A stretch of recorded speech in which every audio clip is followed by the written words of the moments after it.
बिस्मिल्लाहिर्रहमानिर्रहीम। अस्सलाम वालेकुम। मैं हूं शकील कुरेजा। पाकिस्तान के अंदर इस वक्त सियासी महाजराई जो है वो बड़ी शिद्दत के साथ आगे बढ़ रही है और हर दिन उसमें इजाफा कर रहा है। जो भी खबरें आती हैं उसमें से कोई ऐसी खबर नहीं होती जिससे ये इंदिया मिले या एहसास हो कि ये जो महाजराई है उसमें कोई कमी का इम्कान पैदा हुआ है। तो ऐसा आज भी नहीं हो सका। रोज़ आपको बताते हैं। आज सुप्रीम कोर्ट से भी खबर आई, वो भी महाजराई की तरफ इशारा कर रही है, और फिर इमरान खान साहब की तरफ से भी खबर आई, वो भी महाजराई की तरफ इशारा कर रही है, और इसके अलावा बिलावल भुट्टो साहब बोले वो भी, और इलेक्शन कमीशन की तरफ से जो आई। तो ये सारी चीज़ें जो हैं यानी कि एक जिसको कहते हैं घड़मस सा मचा हुआ है। तफसील से बात करते हैं सारों के ऊपर। सबसे पहले बिलावल भुट्टो साहब ने आज वकला से खिताब किया कराची में, और अपने खिताब के दौरान उन्होंने ये कहा कि अब कुछ भी हो जाए मीसाक जमहूरियत के मुताबिक अदालती इस्लाहात ला कर रहेंगे। यानी कि स्टेटमेंट का आप क्राफ्टिंग देखें, वो ये रिजॉल्व शो कर रहे हैं, और ये पहली मरतबा उन्होंने बात नहीं की, इससे पहले भी वो कर चुके हैं। अदालती इस्लाहात ला कर रहेंगे चाहे कुछ भी हो जाए। अब इसके अंदर सारा मैसेज छुपा हुआ है। और इसके अलावा उन्होंने कहा कि आईनी अदालत ज़रूरी है और मजबूरी है, और इसलिए आईनी अदालत बना कर रहेंगे। इसमें भी आपको रिजॉल्व नज़र आ रहा है। ये जो आईनी अदालत का मामला है, इसके ऊपर पाकिस्तान मुस्लिम लीग नून और इसके अलावा पाकिस्तान पीपल्स पार्टी और मौलाना फजल रहमान साहब, इनका उसूली इत्तफाक अपनी जगह मौजूद है। नून लीग इसके लिए कोशिश कर भी रही है और करती हुई नज़र भी आ रही है, जैसा कि उनके बिल में था। इसी तरह मौलाना फजल रहमान साहब ये अनाउंस कर चुके हैं कि वो भी आईनी अदालत के हक़ में हैं। और बिलावल भुट्टो साहब ने आज भी कहा और इससे पहले भी कहा कि वो चाहे जो मर्ज़ी हो जाए आईनी अदालत तो बना के रहेंगे। तो ऑब्वियसली इसके पीछे बहुत सारे मकासद भी हैं, अगराज़ हैं, मकासद हैं सारे, तो वो उनको अचीव करना चाहते हैं। और दूसरी तरफ ये तो है इस वक्त इनकी कोशिश जो इसको बनाना चाह रहे हैं, और दूसरी तरफ से इनको सबसे बड़ी अपोजिशन जो है वो पाकिस्तान तहरीक इंसाफ की जानिब से है। पाकिस्तान तहरीक इंसाफ हर सूरत इस अमल को रोकना चाहती है, और इसके ऊपर आज इमरान खान साहब ने ये बात की। जुमेरात को अदलिया के ऊपर जो हमला हो रहा है उसके ख़िलाफ़ वो एहतजाज करेंगे जुमेरात को। एक एहतजाज उनका जुमेरात को है, एक उनका जुम्मे को है, और एक उनका हफ्ते को जो है वो जलसा है। तो 3 कंसेक्टिव डेज़ जो हैं वो तहरीक इंसाफ ने सड़कों पर आने का फ़ैसला किया है। तो ये तनाजुर जो है वो आप जहन में रखें, महाजराई वाला। खैर, मैं बिलावल भुट्टो साहब की बात मुकम्मल कर लूँ तो उसूली इत्तफाक हो गया, नंबर्स इनके पूरे हैं। इससे ये वाज़े नज़र आ रहा है कि कम अज़ कम आईनी अदालत जो है वो तो आपको बनती हुई नज़र आ रही है मुस्तकबिल करीब में। अलबत्ता जो उसका खाका होगा उसमें रद्दोबदल हो सकता है। मौलाना साहब, नून लीग और पीपल्स पार्टी, किसी एक नुक्ते पर इनका इत्तफाक होगा और उसके बाद अदालत जो है वो क़याम में आ जाएगी। जब अदालत का क़याम हो जाएगा तो महाजराई एक नेक्स्ट लेवल पर चली जाएगी। वकला इसको किसी तौर पर कबूल करने को तैयार नहीं है।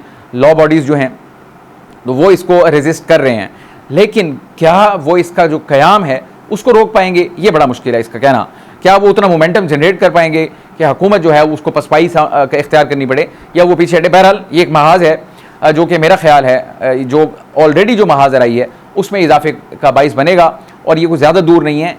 ये आप एक चीज़ याद रखिए, अक्टूबर का महीना डिसाइसिव होगा हर हवाले से, चाहे वो आईनी इस्लाहात हों, अदालती या आईनी तरामीम हो, या मखसूस नशिस्तों का केस का जो फेट है वो हो। पाकिस्तान तहरीक इंसाफ भी इसलिए पूरा जोर लगा रही है कि उनके पास भी वही डेडलाइंस हैं जो इस हुकूमत के पास है। 25 तो मैजिक नंबर है ना, 25 अक्टूबर। उससे पहले पहले गालिब इम्कान यही है कि आपको सूरत हाल यानी वाज़े होती कम अज़ कम नज़र आएगी कि मामला इधर जा रहा है या इधर जा रहा है। तो अब जो दोनों फरीक हैं, जिसमें ऑब्वियसली अब अदालतें भी शामिल हैं, अदालत इट्सेल्फ तो थी ही थी, अदालत के अंदर भी जंग शुरू हो रही है, हो चुकी है रादर। अब वो भी आगे ऑब्वियसली बढ़ रही है। सबका एब्सोल्युटली इम्पार्शल तो कोई भी नहीं होता। हर किसी की, चाहे वो जज के मनसब पे ही फाइज क्यों ना हो, कुछ ना कुछ जो उसका कॉन्शियस होता है, जो ज़मीर होता है, वो भी उसमें आता है। लाइकिंग डिसलाइकिंग ऑब्वियसली वो भी होती है, लेकिन जो दरार और जो क्लियर कट आपको सूरत हाल इस वक्त नज़र आ रही है वो भी तशवीश में इजाफे का बाइस है। सुप्रीम कोर्ट के अंदर से जो आज खबर आई वो खबर थी इलेक्शन ट्रिब्यूनल्स के हवाले से। मामला इस वक्त सुप्रीम कोर्ट के अंदर है, समाअत हुई। सबसे पहले तो हामिद खान साहब जो कि पाकिस्तान तहरीक इंसाफ के वकील हैं, उन्होंने एतराज़ किया चीफ जस्टिस के ऊपर। वो चाहते हैं कि वो इनके केसेस में ना बैठें, और काजी फाइज साहब ने हस्ब मामूल उस एतराज़ को मुस्तरद कर दिया, और उनको ये कहा कि अगर आप चाहते हैं, ख़ुद को अलग करना चाहते हैं केस से, तो आप अपने आप को अलग कर लें। तो यानी उनके पास ऑप्शन कोई नहीं छोड़ी। तो काजी साहब ने उससे इनकार किया, और सूरत हाल ये बनी। मामला 8 इलेक्शन ट्रिब्यूनल्स का है, और काजी साहब यानी कि सुप्रीम कोर्ट कह चुकी थी कि इलेक्शन कमीशन, आइनी तरीक़ाकार ये है कि इलेक्शन कमीशन और मुतल्लिका सूबे का चीफ जस्टिस वो मुशावरत करके इलेक्शन ट्रिब्यूनल्स बनाएंगे। वो मामला खटाई में पड़ गया, बाद मशावरत हुई, जो आज अदालत के रूबरू मिनट्स ऑफ द मीटिंग रख दिए गए। इलेक्शन कमीशन और चीफ जस्टिस की मशावरत के मीटिंग के जो मिनट्स हैं वो रखे गए। उसके बाद फैसला महफूज कर लिया गया है, अगरचे उसमें बहस तवील हुई, सवाल जवाब हुए, सारा कुछ हुआ। अब ये तय ये पाया है कि 4 मुअज़्ज़िज़ अराकीन जो होंगे 4 इलेक्शन ट्रिब्यूनल्स के, उसके ऊपर इलेक्शन कमीशन और मुअज़्ज़िज़ चीफ जस्टिस साहिबा के दरमियान इत्तफाक हो चुका है, और जो बाकी मानधा 4 हैं उनकी जो तैनाती है वो करेगा इलेक्शन कमीशन, और वो रिटायर्ड जजेस होंगे। और यही चीज़ पाकिस्तान तहरीक इंसाफ के लिए यानी कि एक शिकायत की वजह है। वो कतई तौर पे ये नहीं चाहते कि रिटायर्ड हों, लेकिन इन्होंने इलेक्शन एक्ट जो था उसको अमेंड कर दिया। अमेंड करने के बाद अब विंडो ओपन हो गई कि रिटायर्ड जजेस को भी रखा जा सकता है। और तहरीक इंसाफ का मौक़िफ़ यही है कि ये तरमीम करने का मकसद और रिटायर्ड जजेस को लाने का मकसद यही है, क्योंकि ये तो एक किस्म की एक रिटायर्ड जज है जो घर बैठे हुए हैं। आप उनको एक बड़ा ओहदा दे दें, 5 साल लगे रहेंगे, वो मराहत भी मिलेगी, तनख्वाह भी मिलेगी, सारा कुछ मिलेगा, तो वो फिर उनके अहकामात की बजावरी करेंगे जो उनको लेके आए हैं। तो पाकिस्तान तहरीक इंसाफ का ये जो शक व शुबा है ये बेवजह तो ऑब्वियसली नहीं है, तो इंटेंट जो है MLFID वो तो आपको नज़र आ रही है इसमें। बहरहाल बावजूद इसके कि इनका एतराज़ था काजी साहब पे, उन्होंने एतराज़ मुस्तरद करते हुए जजमेंट जो है इस केस की रिज़र्व कर ली, और साथ ही हुक्म दिया कि ये जो इलेक्शन ट्रिब्यूनल्स की तश्कील का अमल है उसके प्रोसेस का फौरी तौर पर आगाज़ किया जाए। तो इलेक्शन ट्रिब्यूनल ये भी एक मामला है तनाज़े, बड़े तनाज़े का, उसका एक हिस्सा है। पाकिस्तान तहरीक इंसाफ इसको भी कबूल नहीं कर रही। वो नहीं चाहती कि रिटायर्ड जज साहिबान बैठें, क्योंकि उनको मैनेज करना हुकूमत के लिए या जो उनको लगाएंगे उनके लिए बड़ा आसान है, इसलिए वो इसके ऊपर भी शाकी हैं। बहरहाल काजी साहब ने उनकी बात नहीं सुनी और मामले को आगे बढ़ा दिया। यहाँ से भी एक तहरीक इंसाफ के लिए सेटबैक है। इमरान खान साहब ने आज जो गुफ्तगू की सहाफ़ियों के साथ, मुतअद्दिद सवालात के उन्होंने जवाब दिए। एक तो उन्होंने कहा सुप्रीम कोर्ट के मखसूस नशिस्तों से मुतालिक फ़ैसले पर जब सवाल हुआ उस पर उन्होंने कहा इस फैसले से सब वाज़े हो गया कि चीफ इलेक्शन कमिश्नर जानिबदार एम्पायर ही नहीं बल्कि इनकी टीम के ओपनर बल्लेबाज हैं। एब्सोल्यूट पार्टी इमरान खान साहब के नज़दीक वो हैं, यानी कि जानिबदार हैं टूवर्ड्स हुकूमत। वो खैर इलेक्शन से पहले भी इमरान खान साहब का ये मौक़िफ़ था, ये ऐसा नहीं है कि अब ये मौक़िफ़ वो दोहरा रहे हैं। इलेक्शन से पहले भी उनका यही मौक़िफ़ था कि ये नून लीग की बी टीम है, तो उनके मौक़िफ़ में तब्दीली नहीं आई, बदस्तूर उस पर कायम है। इसके अलावा उन्होंने ये भी कहा कि इनकी तमाम हरकत मफादात का टकराव हैं और ये चाहते हैं कि इन्हें 2/3 अक्सरियत मिल जाए और अंपायरों को तौसीह मिले। इससे पहले वो अंपायर बता चुके हैं, वो उस पर बात हो चुकी। काजी साहब भी हैं और इसके अलावा जनाब chief justice Islamabad high court के जो आमिर फारूक साहब वो भी हैं, और सिकंदर सुल्तान राजा, इनके बारे में उन्होंने कहा, और ऑब्वियसली फिर बड़े चीफ साहब के बारे में तो कह ही चुके हैं वो मुतादिद बार। इसके अलावा उन्होंने एक ट्राइका की बात की, यानी कि जो ग्रुप है, ग्रुप के बारे में क्या कहते हैं इमरान साहब। इमरान खान साहब कहते हैं हमारी कोई भी पटिशन नहीं सुनी जा रही, सब कुछ बेनकाब हो गया। उनकी इंसानी हकूक़ से मुतालिक 25 मई की दरख्वास्त, 8 फरवरी की दरख्वास्त ये नहीं लग रही। याद रहे नैब तरामीम केस में इमरान खान साहब वीडियो लिंक पे पेश थे। मुअज़्ज़िज़ चीफ जस्टिस साहब को बज़ात खुद बनफ्स नफीस उन्होंने गुजारिश की कि ये ज़ेर इल्तवा हैं, इनको मुकर्रर किया जाए, ताहाल वो मुकर्रर नहीं हुई।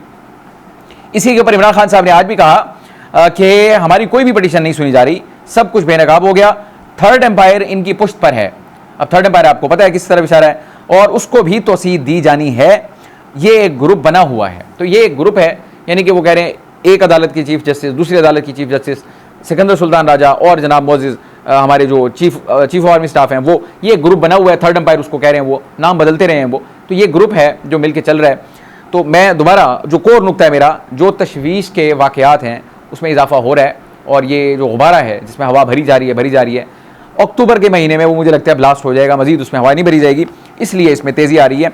मैं इनको मुकम्मल करके दोबारा उस पर आता हूँ, वापस उस मौजू के ऊपर। अब ये एक और चीज़ उन्होंने कही, ज़बरदस्त जज रास्ते में आए। मुअज़्ज़िज़ जज साहिबान जो ज़बरदस्त है इमरान खान साहब की नज़र में, कहते हैं उनको रास्ते से हटा दिया गया। 2 एग्जाम्पल्स दी, जस्टिस एजाजुल हसन साहब और इसी तरह मज़ाहिर नकवी साहब। आपको मालूम है दोनों जज साहिबान रिज़ाइन करके चले गए थे, सुप्रीम कोर्ट के मुअज़्ज़िज़ जज हैं। अब ये जो एहतजाज की कॉल है, उन्होंने कहा अदलिया के ऊपर जो हमला हो रहा है उसके खिलाफ हमारा एहतजाज जुमेरात को होगा, और जुम्मे के दिन हमारा अमूमी एहतजाज है वो हम करेंगे, और हफ्ते के दिन पिंडी में हमारा जलसा होगा, और अगर इन्होंने इजाज़त ना दी तो वो जलसा जो है एहतजाज में तब्दील हो जाएगा। इससे आपको वाज़ेह अंदाज़ा हो रहा है कि पाकिस्तान तहरीक इंसाफ, बिलखुसूस इमरान खान साहब, उनको हर चीज़ का आइडिया है, टाइम लाइन्स का आइडिया है, इसलिए वो आँच बढ़ा रहे हैं। और इसके अलावा आज उन्होंने एक और जलसे का भी ऐलान कर दिया कि 5 अक्टूबर इमरान खान साहब की डेट ऑफ बर्थ है, उनका यानी कि सालगिरह का दिन है, उस पर भी मीनार पाकिस्तान पर जलसा करना चाहते हैं, और इन्होंने दरख्वास्त भी दे दी है कि वो वहाँ मीनार पाकिस्तान पे जलसा करने की ख्वाहिश रखते हैं। अब आप अंदाज़ा लगाएं, एक जलसा हुआ अभी, मैं आपको स्पीड की बात कर रहा हूँ, डेट यानी आप अक्टूबर के महीने को ध्यान में रखिए, यानी जल्दी है, सारे फरीकों को जल्दी है, क्योंकि मेक और ब्रेक होगा अक्टूबर के अंदर। इमरान खान साहब ने अभी एक जलसा किया, ये लाहौर वाला, फिर उसके बाद 28 को पिंडी में हो रहा है जलसा, 2 दिन पहले एहतजाज होगा, फिर अगली यानी कि 5 अक्टूबर जो आ रही है वो भी हफ्ते का एक फ़र्क होगा, उसके बाद जनाब वो लाहौर में दोबारा जलसा कर रहे हैं, जबकि लाहौर वाली सूरत हाल अभी हम उससे गुजर चुके हैं, तो इससे भी टेम्परेचर राइज होगा। फिर जो तकारीर होंगी, गंडापुर साहब की आज मुलाकात हुई, अगरचे वो मीडिया से गुफ्तगू किए बगैर चले गए, लेकिन इतलात ये है कि उन्होंने कहा जो गरज बरस आपने वहाँ नहीं कर सके वो आपने रावलपिंडी में करनी है तकरीर, यानी कि तो आपने टाइम पे पहुँचना है ताकि आपकी तकरीर हो सके। अगर इमरान खान साहब की गैर मौजूदगी में कोई जानदार तकरीर होती है तो वो गंडापुर साहब की होती है। ललकारते तो वो हैं, अमली इक़दाम अभी तक कोई नज़र नहीं आया उनकी तरफ से। तो बहरहाल अब देखते हैं कि उनको इधर रावलपिंडी में इजाज़त मिलती है या नहीं मिलती, लेकिन पाकिस्तान तहरीक इंसाफ ने दोनों सूरतों में बता दिया है, इजाज़त मिली तो जलसा, ना मिली तो फिर उसको हम एहतजाज में बदल देंगे। अब एहतजाज क्या शक्ल इख्तियार करेगा ये तो आने वाला टाइम बताएगा, और ये इमरान खान साहब ने अपना बता दिया। मैं दोबारा आता हूँ अक्टूबर वाले मामले के ऊपर। अक्टूबर का मामला ये है कि आज खबर आई, इस वक्त चूँकि प्राइम मिनिस्टर साहब अमेरिका में मौजूद हैं, जनरल असम्बली से खिताब करेंगे, अक्टूबर के पहले हफ्ते में फिर यानी कि तरामीम लाने का हुकूमत इरादा कर रही है पहले हफ्ते में। और वजह क्या है उसकी, 30 सितंबर की डेट आप ध्यान में रखिए, 30 सितंबर को 63A की तशरीह का नज़र सानी की समाअत होगी। मुमकिन है उसमें कोई शॉर्ट ऑर्डर आ जाए, कोई ऐसी बात आ जाए, आप टाइम की सेंसिटिविटी को जहन में रखते हुए मैं ये अज्यूम कर रहा हूँ शायद उसके ऊपर जल्दी कोई सूरत हाल सामने आए। अगर 63A की नज़र सानी का फ़ैसला आ जाता है तो फिर 30 सितंबर और अक्टूबर के पहले हफ्ते में यानी तरामीम लाने का इंदिया हुकूमत की तरफ से, उसकी तैयारी भी चल रही है। नंबर गेम है असल, मौलाना साहब अगर साइड पे हो भी जाते हैं तो 30 सितंबर का नज़र सानी वाला मामला जो है, अब काजी साहब उसको हेड कर रहे हैं और तहरीक इंसाफ को पता है कि क्या वहाँ से फैसले होते हैं, इसलिए आज उन्होंने एतराज़ भी किया। जब भी इनकी कोई दरख्वास्त होती है तो इनको वहाँ पे नुकसान पहुँचता है, ये इनका मौक़िफ़ है, और हुकूमत को फ़ायदा पहुँचता है। अब 30 वाला जो होगा उसको भी हेड करेंगे इज़्ज़त माब काजी फाइज़ साहब। तो उसका 63A में होगा क्या, 63A ओरिजिनल जो कानून है वो ये था कि अगर कोई एक पार्टी का बंदा दूसरी पार्टी के हक़ में वोट देता है अपनी पार्टी की पॉलिसी की खिलाफ वर्जी करते हुए, तो वोट तो काउंट होगा लेकिन वो डिस्क्वालीफाई हो जाएगा। ये तो ओरिजिनल आइन था।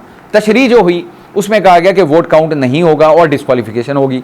उसी के ऊपर अब नज़र सानी है। अगर सुप्रीम कोर्ट उस ओरिजिनल उसको आइन को बहाल कर देती है कि उसका वोट काउंट होगा और डिस्क्वालिफिकेशन होगी, तो फिर हुकूमत के लिए दरवाज़ा खुल गया कि वो जो आज़ाद अभी तक हैं MNAs, क्योंकि इलेक्शन कमीशन ने अभी इस पर कुछ नहीं किया, तब तक वो आज़ाद ही रहेंगे। अगर वो उनको इस्तेमाल कर लेते हैं, नामजद आज़ाद जो थे, तो उनका वो 2/3 मेजॉरिटी पूरी हो जाएगी और वो आईनी तरामीम कर लेंगे। तो इसलिए ये भी फिर अक्टूबर में ही आ रहा है, 30 सितंबर देन अक्टूबर, और फिर अक्टूबर के पहले हफ्ते में ही तहरीक इंसाफ का जलसा भी है।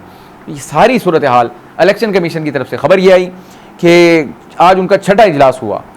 छठा इजलास किस चीज़ पे हुआ कि सुप्रीम कोर्ट के फैसले पे अमल करें या पार्लियामान के कानून पे अमल करें, दोनों में से एक पे हो सकता है, दो पे नहीं हो सकता, क्योंकि दोनों बाहम मुतसादिम हैं।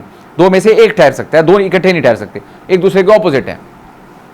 आज ये खबर आई, आपको 4 दिन पहले भी मैंने बताया था कि मुतफरिक दरख्वास्त का इलेक्शन कमीशन की तरफ से खबरें आ रही हैं कि वो दरख्वास्त दायर करेंगे मुतफरिक, यानी कि सुप्रीम कोर्ट से दोबारा वो रहनुमाई लेंगे कि हुजूर इस वक्त ये हमें चैलेंज दरपेश है। बड़ा गौर व खौज किया, 6 इजलास हुए, कोई फैसला नहीं हो सका, यानी कि क्या तहरीक इंसाफ को मखसूस निश्चितें दें या ना दें, क्या करें। अगर देते हैं तो कानून का क्या बनेगा, और अगर नहीं देते तो फिर फैसले का क्या बनेगा जो सुप्रीम कोर्ट का है। तो वो अभी तक शशोपंज में है। खबर ये है कि शायद उनका इरादा है फिर से सुप्रीम कोर्ट रुजू करने का। तार भी क्या, मैं अब क्या इस पे बात करूं, मीर भी क्या सादा हैं, ये वही वाला मिस्ताक है। अब इलेक्शन कमीशन दोबारा वहाँ पे जाएगा तो वहाँ से जो खबर आएगी, जो मामला होगा, वो भी अक्टूबर के गालबन पहले हफ्ते में ही कोई ना कोई सूरत हाल क्लियर हो जाएगी। मेक और ब्रेक जो है अक्टूबर का महीना है, ये ऊँट किस करवट बैठेगा वो तो तय हो जाएगा, लेकिन उसके बाद क्या होगा उसके भी कोई यानी अच्छे वो नज़र नहीं आ रहे। अगर हुकूमत जीत भी गई, जो उनकी मंशा है, जो वो करना चाहते हैं, अगर वो ऑन ग्राउंड जीत भी गई तो क्या ये उनकी जीत हकीकी होगी? मैं इस पे मतलब मुझे शक है, क्योंकि उनके चैलेंजेस में कमी नहीं आएगी बल्कि इजाफे का ही इम्कान है। मैंने कल भी गुजारिश की थी कि ये सारी चीज़ें जो हैं एक अपराइजिंग को यानी वो कर रही हैं, पैदा कर रही हैं, और जो ये अपराइजिंग होती है या अदम इस्तेहकाम होता है वो हुकूमत के लिए सबसे बड़ा चैलेंज बन जाता है, और ये मुझे बनता हुआ नज़र आ रहा है, नविश्ता दीवार है। आज के लिए इतना ही। आप हमारी वीडियोस को लाइक कर सकते हैं, चैनल को ज़रूर सब्सक्राइब करें, अपना फीडबैक कमेंट के ज़रिए आप हमारे साथ शेयर कर सकते हैं। आपसे इंशाल्लाह कल मुलाकात होगी। इजाज़त दीजिए, अल्लाह हाफ़िज़।